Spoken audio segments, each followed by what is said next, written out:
If 40% of our lives are run by habits and 30% of our lives we spend sleeping, we got 30% of our lifetime left to be conscious, to be aware, to make the decisions to get us to where we want to go. So a keystone habit would be something that affects multiple areas of your life too. So Zach's keystone or foundational habit is exercise. He's recognizing that if he does that, that it affects confidence levels, productivity levels, mental clarity, a bunch of different things. So one change here, this on a keystone habit, and you're getting exponential sorts of results and returns. It starts to affect a myriad of levels of your life. One of my keystone habit changes was tracking food. Like for years, and Darren can attest to this, I've tried intermittent fasting, I've done this, and I go all in when I do it, and I've had results. I've been working out for years. My boys have always asked, well, how many calories did you eat? I don't know. Decent amount, I guess. I don't know.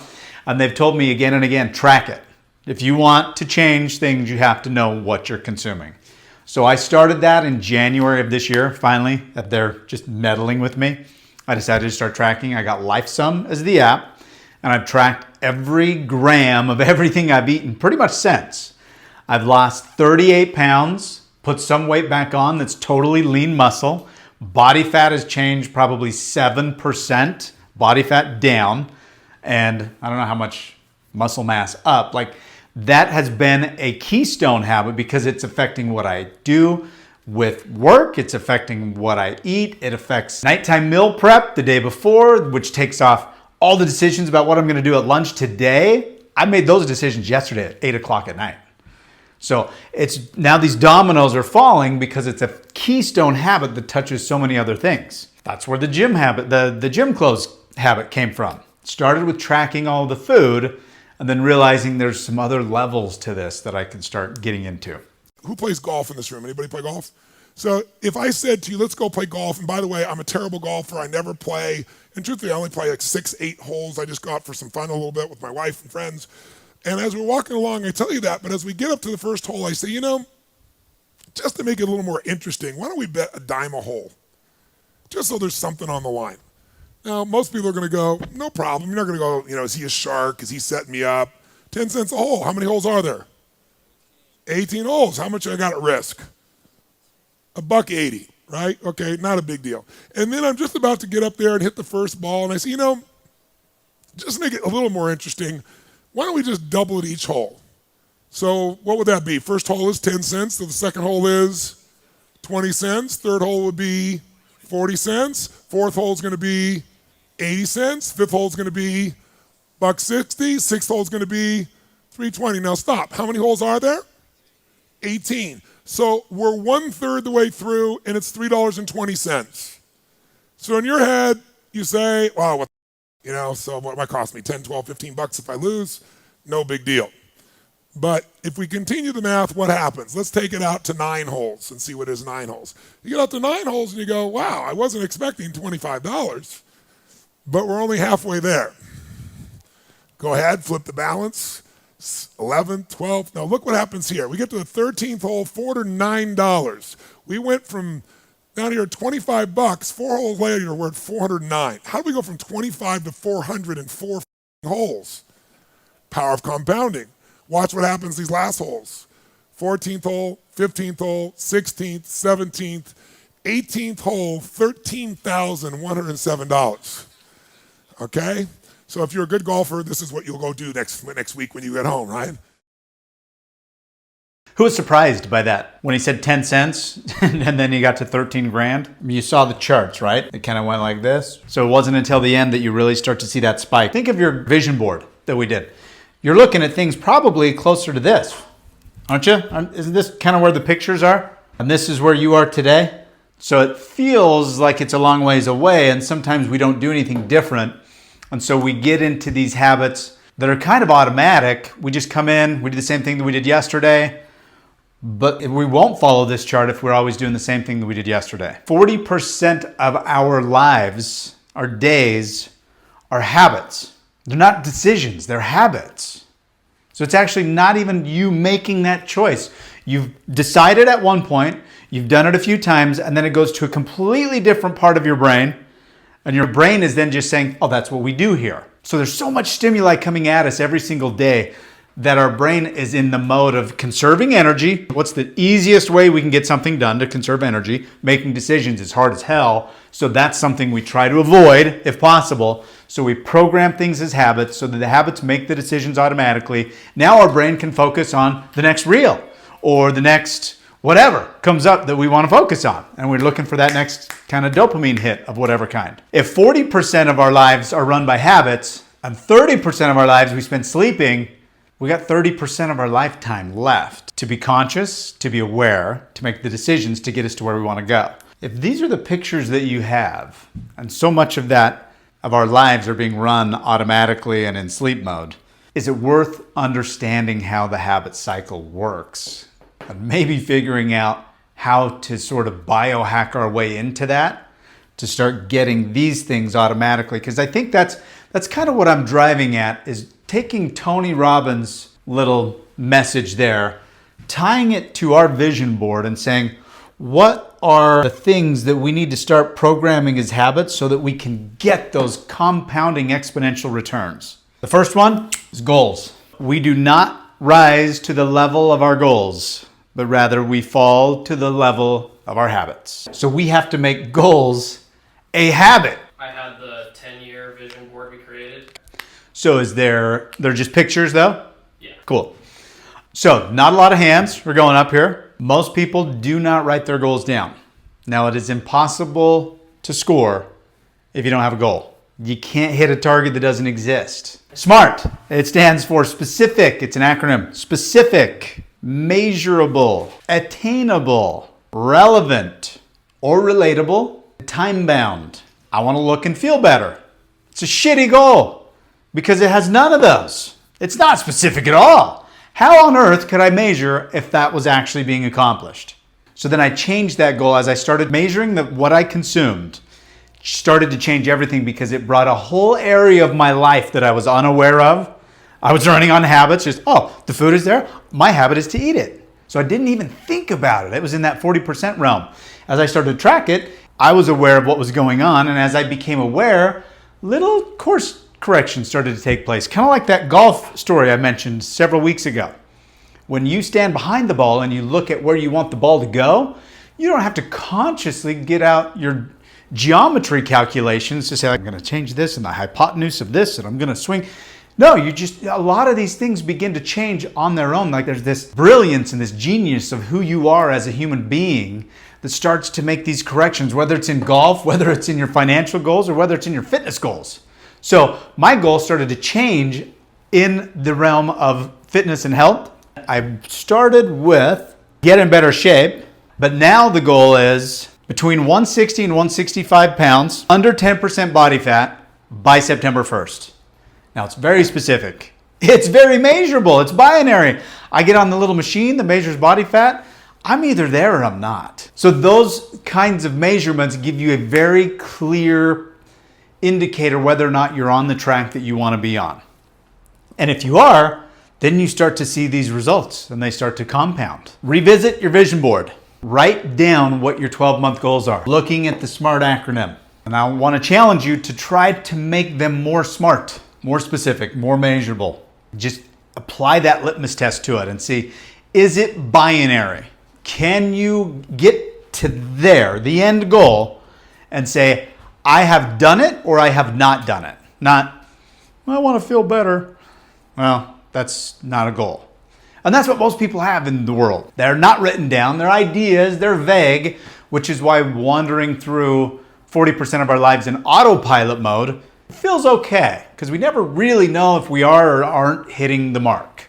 But it also doesn't leave us feeling fulfilled either. Reduce some of your goals on that vision board. Pick out some of those 12 months. If you don't have anything that is 12 months, think of a 12-month goal and be specific as you can under that SMART format. Show me your bank account and your calendar and I'll tell you what your goals really are.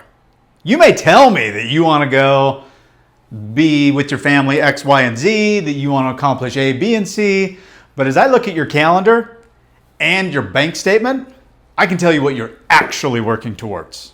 What do you spend money on? Where do you spend your time? what truly gets your time. Number 2 is read 10 pages. Nonfiction, self-improvement. This kind of goes back to study the craft. So learning is making different decisions under the same circumstances. If 40% of our life is run on autopilot and 30% is sleeping and we're absolutely completely unconscious, the only way to affect any of this change and start to get up here is to learn new stuff. How are you going to learn new stuff? So I encourage you all to read at least 10 pages every single day of your life. Read trade journals, read books, read Atomic Habits or The Power of Habit. Read something for your clients, for your prospects.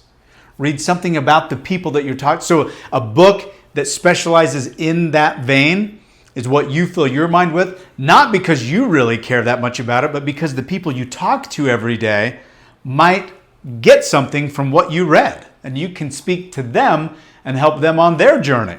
If you want to get into social media, if you want to get into lead generation, if you want to become the best, decide that you're going to, and then spend 10 pages every single day reading that so that you're bringing that into your mind, you're learning new things so that you are making different decisions under the same circumstances. Look for the nuggets. You know that stuff that you underline, you highlight.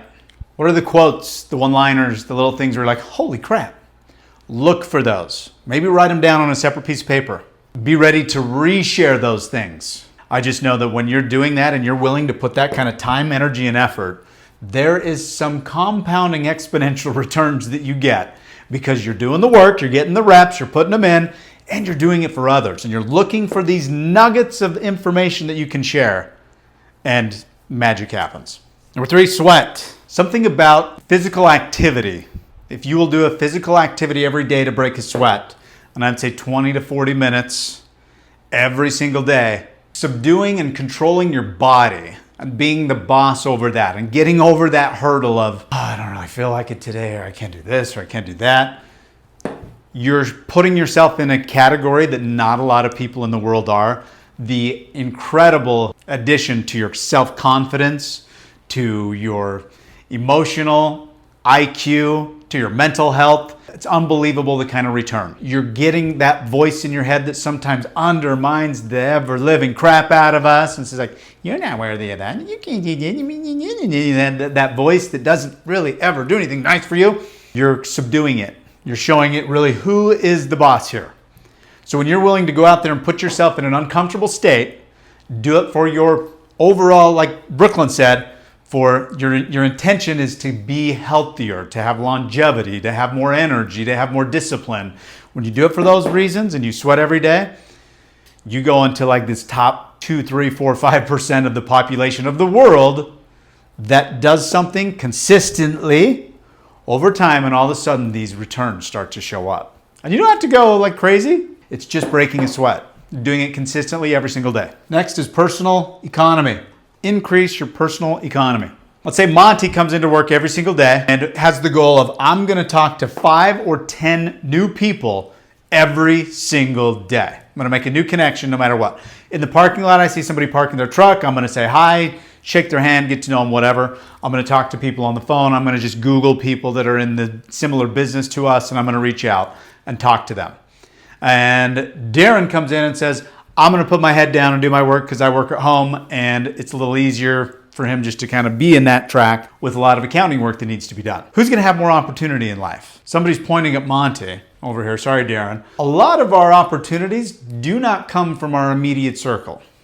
So if you think about that, your immediate circle, your siblings, your parents, your close friends, the opportunities that were going to come from them have already come. Opportunities in life that you have come from your tertiary circle of influence. It's the people that you kind of know just a little bit, that your LinkedIn connections that you don't really talk to, but all of a sudden they post, hey, could you help with this? I'm like, yeah. So expanding that circle or increasing the size of your personal economy will help you personally grow your own brand you, and it will help the work that you're doing on a day-to-day basis here at work too. Like, you'll never regret increasing your personal economy. Every single day, make 3 new connections. Get on Instagram, get on LinkedIn, Find somebody and make a connection. Send them a direct message. There is a purpose to some of these connections that we want to make. And this is something you can evolve into, but you want to start and kind of narrow in on, hey, what are you doing? Who are you? What do you do? What do you need help with? How can I serve you? To try to get to know these people that you're reaching out to a little bit. Always be willing to serve and do it for other people. And then the last thing that kind of goes along with this is to shine your light. One way that I'm trying to do this is challenge myself to do posts on social media every single day. I'm trying to share some of the things that I read, that I know, some of my goals, and that as I do these other things, I begin to get some results. I have a journey. I'm going on this pathway and this journey. So I want to share some of that in shining my light. I want to share it with you guys. I want to share what's working, what's not. I want to share it with the world too. And sometimes it's easier to think about these things in terms of what could help somebody else instead of, like this for me, I get hung up on this looks stupid, that's not the way I want to be perceived, but that's always about me. And if I stop that and can get out of that, which is not easy, and I can start thinking more about, is there someone out there that could benefit from the story that I could tell? From the nugget that I found today? Because if I can find that person, and if I'm following that path, and I'm doing a few of these key goals that will give me exponential returns, can somebody else benefit from that information? Implement these habits. Get out of this path that is just flatlined, which is the 40% of our lives that is just run automatically. Is super common to feel like when you're at the starting point of this little trajectory thing, like, I'm just gonna figure out what I need to do before I start that path. Start today. Do all of these today, no matter what. That's what trips most people up. They're gonna get to these goals. They're gonna make them smart as soon as they get a little more information. Start today, and as you start going through these, you'll find an opportunity to shine your light. Because when you are adding to your personal economy and you're like, I don't even know what to do here. So you start trolling the internet for a few minutes after work today, and then you get onto some article and you're like, oh, I'd really like this. And you tell a little story which lights somebody else up. And all of a sudden, that pathway that we were hoping we could see the top of the staircase, we saw the next step and we took it. And every time you take that step up, you have a little bit more vantage point to see the next one and the next one. You have the same amount of time as Warren Buffett and Oprah and me. That's what levels the playing field. So what are we gonna do with it? We all have the same amount of time.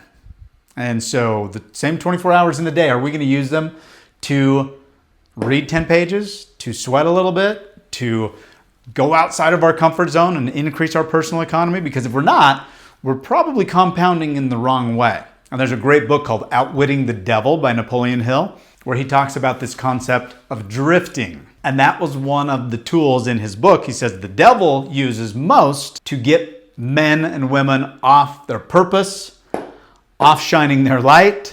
We're just going to drift a little. We're not stopping. We're just going to drift for a minute. We're just going to hang out for a sec till this problem, this obstacle kind of goes away. Oh, you're not giving up on your dreams. You're just going to hit the pause button for a sec. Growth, by definition, doesn't happen in that comfort zone. Like if we don't get out of there, we're sliding, but we're typically not aware of that slide. So instead of this arrow, it's more like a this arrow. And sometimes we wake up 10 years later and go, what the crap, man? One thing that I'd like to share with you that is kind of one of my other hacks that I use to try to incorporate things like this is tie a goal, tie a habit to another habit. I get the scale to measure all my food. I set it right by the fridge so that every time I pull something out, I can just set it on the scale and see what it's gonna weigh. Attach one habit to another, attach it to other things that you do. Do you always go to lunch? Do you always take a break? Do you always go to the gym? Stick this along with one of your other habits. Really easy to adopt.